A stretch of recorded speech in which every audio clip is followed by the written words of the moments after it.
Hello, in today's video we shall look at a new topic, quadratic equations.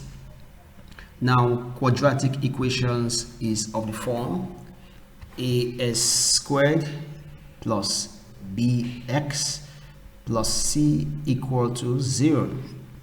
Now in math, your a is the coefficient of x squared, while b is the coefficient of x, and c is the constant, and also c can also be the intercept in the y-axis.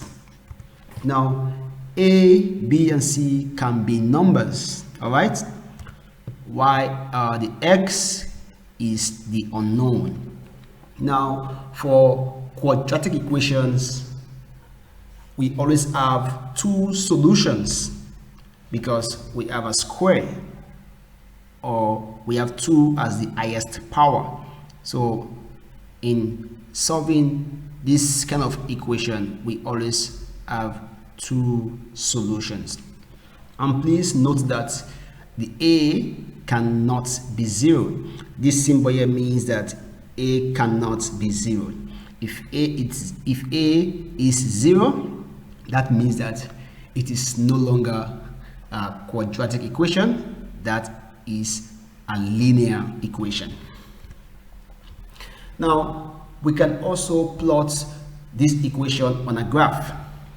Now when we plot it on a graph, it gives us this shape, and we call this a parabolic, or it's called a parabola.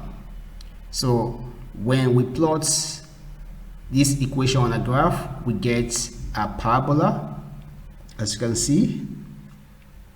All right, now we can find the solution from the graph by looking at the point on the x-axis where the parabola intersects. So this point is our first point, this is our second point.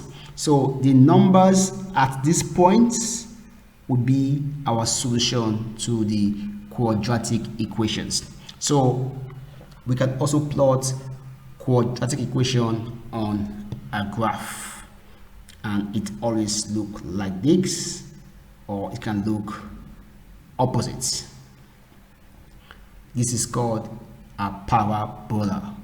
All right, so in my next video I'll be showing us different methods for solving quadratic equations.